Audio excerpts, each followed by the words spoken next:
ഇന്ന് തന്നെ ഡൗൺലോഡ് ചെയ്യൂ. കാണൂ നിങ്ങളുടെ ഫേവറേറ്റ് ഷോസ്. എല്ലാവരും പറഞ്ഞിട്ട് ഞാൻ പോലീസ് സ്റ്റേഷനിൽ പോയി പരാതി കൊടുത്തിട്ടുണ്ട്.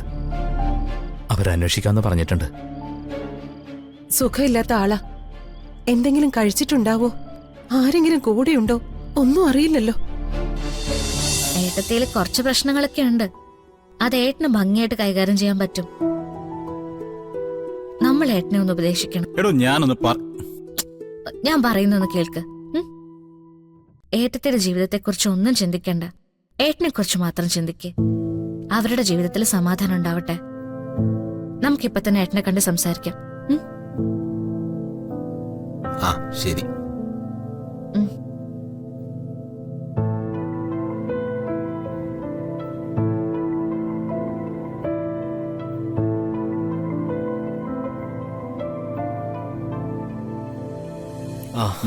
നീ എപ്പോ വന്നു? ഞാൻ വന്നു, കാര്യങ്ങളൊക്കെ അറിയുകയും ചെയ്തു. സോറിടാ, ഇങ്ങനെയൊന്നും സംഭവിക്കുമെന്ന് ഞാൻ കരുതിയില്ല. കൽപ്പന പറഞ്ഞ ഓരോ വാക്കിനും ഞാൻ നിങ്ങളോട് ക്ഷമ ചോദിക്കാം. ഏട്ടനത് വിട്ടില്ലേ? ഏട്ടാ, ഏട്ടൻ എന്നെ സ്വന്തം പെങ്ങളായിട്ടാ കാണുന്നെന്ന് ഇവിടെയുള്ള ബാക്കി എല്ലാവർക്കും അറിയാം. അതല്ല ഇവിടുത്തെ പ്രശ്നം. ഏട്ടത്തെക്കാളും പരിഗണന ഏട്ടൻ എനിക്ക് തരുന്നുണ്ടോ എന്നുള്ളത് ഏട്ടത്തിക്കൊരു സംശയമുണ്ട്. ഏട്ടാ, ഏട്ടൻ അതങ്ങ് മാറ്റിക്കൊടുത്താ മതി. ഏട്ടനോട് ആ കാര്യം പറയാനാ ഞങ്ങൾ വന്നേ, അല്ലാതെ കഴിഞ്ഞ കാര്യങ്ങളെ കുറിച്ച് ചോദിക്കാൻ വേണ്ടിയല്ല. ഏട്ടൻ ഒരുപാട് സമ്മാനങ്ങളായിട്ട് വന്നു. അത് കയ്യിൽ കൊടുത്തപ്പോ ഏട്ടത്തിക്ക് എന്തൊരു സന്തോഷമായെന്ന് കണ്ടില്ലേ? എത്ര പെട്ടെന്നാ ഏട്ടത്തി അതൊക്കെ അണിഞ്ഞ് ഏട്ടന്റെ മുന്നിലേക്ക് വന്നേ. അത് ഉള്ളിലുള്ള ഇഷ്ടം കൊണ്ടല്ലേ? അത് തുടർന്ന് പോകുന്നല്ലേ നല്ലത്.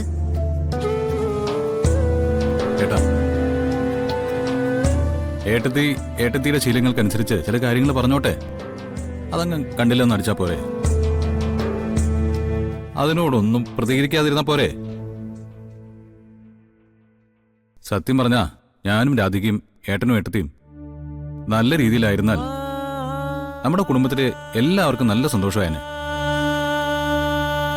അച്ഛനും അമ്മയ്ക്കും മുത്തശ്ശിക്കും എല്ലാവർക്കും. എടാ, ഞാൻ അവളെ സ്നേഹിക്കുന്നൊക്കെ ഉണ്ട്, പക്ഷെ കാണിക്കുന്നില്ല. അതാ കുഴപ്പം.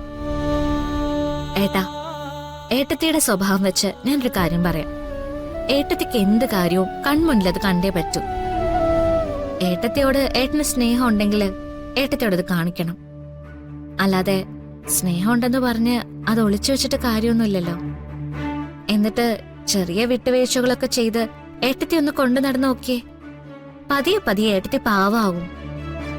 ഏട്ടൻ ആഗ്രഹിക്കുന്ന പോലെ ഒരാളാവും ഏട്ടത്തി. അതെ മിസ്റ്റർ സൂര്യ, പ്രായം കൊണ്ട് താങ്കൾ എന്നെക്കാളും മുതിർന്ന ആളായിരിക്കാം. പക്ഷേ ഈ സ്നേഹത്തിന്റെ ഒരു അനുഭവം വെച്ച് അല്പം സീനിയോറിറ്റി എനിക്ക്. ദേ, ഉദാഹരണമായിട്ട് എന്റെ ഭാര്യ ദേ ഇവിടെ തൊട്ടടുത്ത് നിൽപ്പുണ്ട്.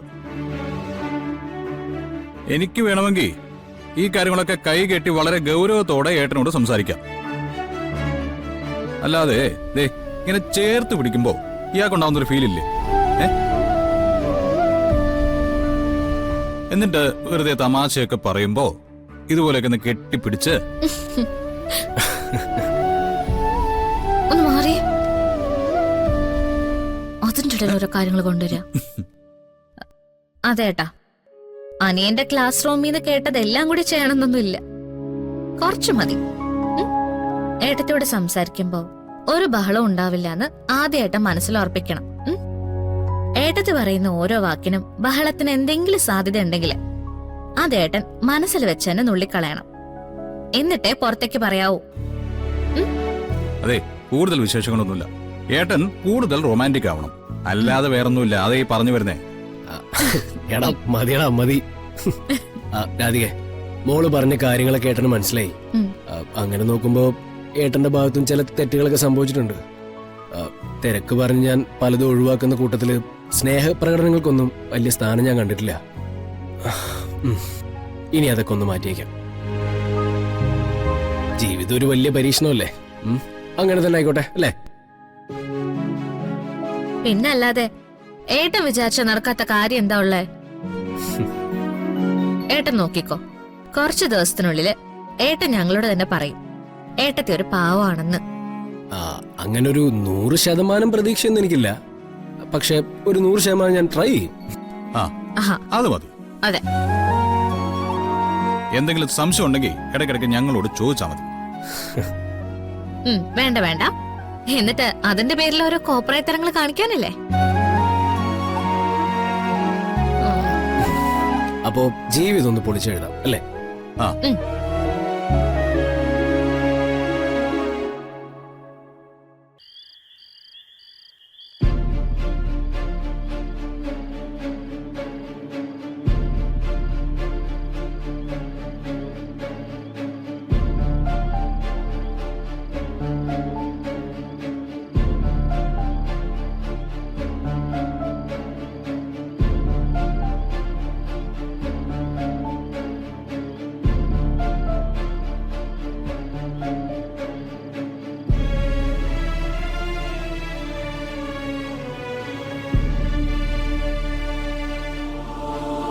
എന്താ ദേവേട്ട?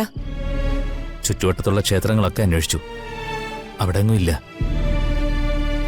എല്ലാവരും പറഞ്ഞിട്ട് ഞാൻ പോലീസ് സ്റ്റേഷനിൽ പോയി പരാതി കൊടുത്തിട്ടുണ്ട്. അവരന്വേഷിക്കാന്ന് പറഞ്ഞിട്ടുണ്ട്. സുഖമില്ലാത്ത ആളാ. എന്തെങ്കിലും കഴിച്ചിട്ടുണ്ടാവോ?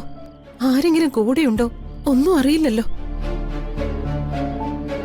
കാര്യങ്ങളൊക്കെ പറഞ്ഞു ബോധ്യപ്പെടുത്താൻ നമ്മൾ എത്രത്തോളം ശ്രമിച്ചതാ. പക്ഷേ അമ്മയുടെ മനസ്സിൽ ഇപ്പോഴും പ്രിയങ്ക ജീവനോടെ ഉണ്ട്. അവളെ തിരഞ്ഞു കണ്ടുപിടിക്കാന്ന് പറഞ്ഞു തന്നെയാ ഈ യാത്രയും. എഴുത്തെഴുതി വെച്ചത് നമ്മൾ തിരക്കാതിരിക്കാൻ വേണ്ടി തന്നെയാ. പക്ഷേ നമുക്കത് നോക്കിയിരിക്കാൻ പറ്റില്ലല്ലോ. ദേവേട്ടനകത്തേക്ക് വാ.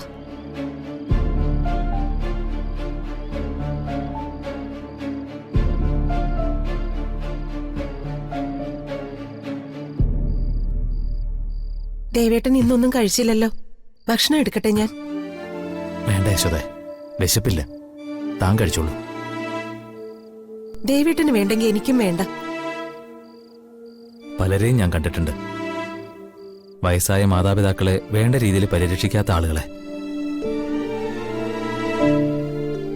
അമ്മയുടെ കാര്യത്തില് ആ കടമകളൊന്നും ഉണ്ടാവാൻ പാടില്ലെന്ന് മനസ്സിൽ കരുതിയതാ. ഇത്രയൊക്കെ പ്രശ്നങ്ങളുണ്ടായിട്ടും